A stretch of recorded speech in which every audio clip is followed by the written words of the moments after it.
कौवे जी, आप देख रहे हैं सब परिंदों ने अपने लकड़ी के पक्के घर तैयार कर लिए हैं, लेकिन आपने अभी तक अपना पक्का घर तैयार नहीं किया। और इतनी सर्दी है, ना आपने सर्दियों के लिए राशन इकट्ठा किया, ना ही मुझे पक्का घर बना कर दिया। सभी परिंदे बहुत सुकून से अपने लकड़ी के पक्के घरों में सर्दियों का मौसम एंजॉय कर रहे थे, जबकि कौवा और कौवी सर्दी से कांप रहे थे। अजी, मुझे तो भूख भी बहुत ज्यादा लगी है, जाए मेरे लिए कुछ खाने के लिए लेकर आए।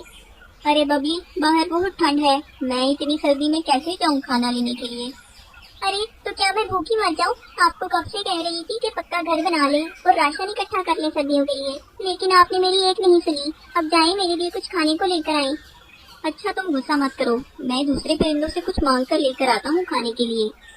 अजी, इतनी सर्दी में कोई परिंदा हमें खाने को कुछ नहीं देगा। परिंदों ने बड़ी मेहनत से खाना इकट्ठा किया है, वो हमें क्यों देंगे भला? अरे कोई ना कोई तो खाने को कुछ दे ही देगा, मैं भी लेकर आता हूँ। ये कहकर कौवा दूसरे परिंदों से खाने को कुछ मांगने के लिए जाता है। पहले वो तोते के घर जाता है। अरे तोते भैया, मेरे पास खाने को कुछ नहीं है, मेरी बीवी भूखी है, खाने को कुछ दे दो प्लीज। अरे कौवे भैया, आपको नहीं पता था कि सर्दी आने वाली है? सबने अपना अपना इंतजाम किया है, आपको भी अपना इंतजाम कर लेना चाहिए था। मेरे बीवी बच्चे क्या खाएंगे अगर मैं आपको खाना दे दूंगा तो? मैंने तो सर्दियों के हिसाब से राशन इकट्ठा किया था, अब मेरे पास इतना फालतू खाना नहीं है कि मैं आपको दे सकूं। ये कहकर तोता इनकार कर देता है। फिर कौवा कबूतर के पास जाता है। अरे कबूतर भैया, खाने को कुछ दे दो, मेरी बीवी को बहुत भूख लगी है और मुझे भी बहुत भूख लगी है, लेकिन मेरे पास खाने के लिए कुछ भी नहीं है। अरे कौवे भैया, आप तो जानते हैं कि कितनी मुश्किल से हम लोग राशन इकट्ठा करते हैं। आपका तो सभी को पता है, आप हर सर्दियों में ऐसा ही करते हैं। आपको अपने खाने के लिए जमा कर लेना चाहिए था खाना। अब हमने इतनी मेहनत से अपने लिए खाना इकट्ठा किया है, वो हम आपको थोड़ी दे देंगे। ये कहकर कबूतर भी इनकार कर देता है। फिर वो चीनू चिड़िया के पास जाता है। चीनू चिड़िया, मुझे खाने के लिए कुछ दे दो, बहुत भूख लगी है और सर्दी भी बहुत है, मेरे पास तो अपना पक्का घर भी नहीं है। अरे कौवे भैया, आपका तो हर सर्दियों में बस यही काम है, दूसरों से मांग मांग के खाते रहना। आप तो जानते हैं हम बहुत मेहनत से खाना इकट्ठा करते हैं, अभी पूरी सर्दियाँ पड़ी हैं, अगर खाना बांटती रहूंगी तो मेरे पास क्या बचेगा। अरे चीनू चिड़िया, प्लीज मुझे कुछ खाने को दे दो, एक आखिरी घर तुम्हारा ही है, बाकी सबसे मांग चुका हूँ, किसी ने खाने को कुछ नहीं दिया। चलिए ठीक है कौवे भैया, मैं आपको खाने को कुछ दे देती हूँ, लेकिन ये आखिरी बार है, इसके बाद मैं आपको खाने को कुछ नहीं दे सकूंगी। ये कहकर चीनू चिड़िया उसे खाने के लिए कुछ दे देती है। वो खाना लेकर अपनी बीवी के पास जाता है। ये देखो बबली, मैं तुम्हारे लिए खाना ले आया, मैं ना कहता था परिंदे कुछ ना कुछ खाने को जरूर दे देंगे। अरे वाह कालू जी, आप तो वाकई खाना ले आए। चलो अब जल्दी से आग जलाओ, हम उसके पास बैठकर मजे से खाना खाते हैं।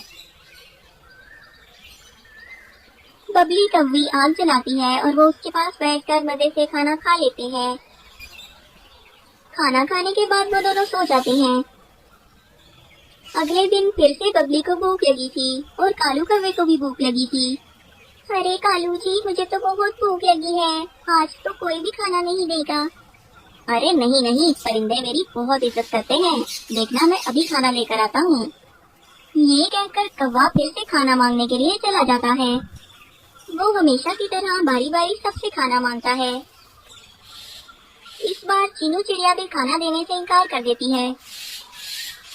अरे अब तो चीनू चिड़िया ने भी खाना नहीं दिया और कोई परिंदा तो मुझे खाना देता ही नहीं, घर गया तो बबली भी मेरी बेइज्जती करेगी। मैं ऐसा करता हूँ, सब परिंदों का राशन चोरी कर लेता हूँ। ये सोचकर कालू कौवा इंतजार में बैठ जाता है कि परिंदे अपने घरों से कहीं जाएं तो मैं उनका सारा खाना चोरी कर लूँ। वो देखता है कि तोता अपने घर से बाहर निकलकर कहीं जा रहा है। कालू तोते के जाते ही उसका सारा खाना चोरी कर लेता है और अपनी बीवी बबली कौवी को दे देता है। अरे वाह कालू जी, आज तो आप बहुत ज्यादा खाना ले आए हैं, मैं तो आपको वैसे ही नजरअंदाज कर रही थी। वाकई परिंदे तो आपकी बहुत इज्जत करते हैं, वरना इतना खाना कौन देता है। कालू कौवा अपनी बीवी को नहीं बताता कि वो खाना तोते के घर से चोरी करके लाया है। वो दोनों बैठकर मजे से खाना खा लेते हैं। इधर जब तोता अपने घर वापस आता है तो वो शोर मचा देता है। अरे अरे मेरा खाना कौन उठा कर ले गया? मेरा सारे का सारा खाना चोरी हो गया। तोते के शोर की आवाज सुनकर बाकी परिंदे भी उसके पास पहुंच जाते हैं।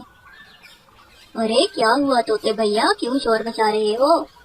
अरे इतनी मेहनत से सर्दियों के लिए राशन इकट्ठा किया था, लेकिन मेरा सारे का सारा खाना कोई चोरी करके ले गया। अब मैं अपने बीवी बच्चों को सर्दियों में क्या खिलाऊंगा? बाहर सर्दी भी इतनी है, अनाज ढूंढने के लिए जाना बहुत मुश्किल है। अरे तोते भैया ठीक से देखिए, आपके घर के अंदर ही होगा खाना। यहाँ तो कोई चोर नहीं है, कभी किसी के घर चोरी नहीं हुई।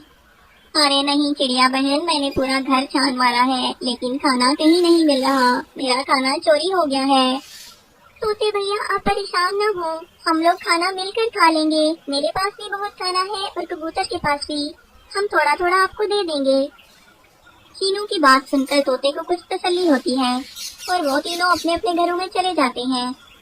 कुछ दिन तक तो कालू कौवा और उसकी बीवी तोते का चुराया हुआ खाना खाते रहते हैं। जब वो खाना खत्म हो जाता है तो कालू सोचता है, इस बार कबूतर के घर से खाना चोरी करता हूँ। ये सोचकर वो कबूतर के घर के पीछे छुप जाता है। जैसे ही कबूतर अपने घर से निकल कर चली जाता है, वो उसके घर में से सारा खाना चोरी कर लेता है और फिर से अपनी बीवी बबली कौवी को दे देता है। बबली फिर से इतना खाना देखकर बहुत खुश हो जाती है। अरे कालू जी, इस बार तो परिंदे बहुत ही मेहरबान हो गए हैं, इतना इतना ज्यादा खाना दे रहे हैं, हमारी तो मौज लग गई इस बार। वो दोनों मजे से खाना खाकर सो जाते हैं। इधर जब कबूतर अपने घर वापस आता है तो वो शोर मचा देता है, अरे मेरा खाना चोरी हो गया।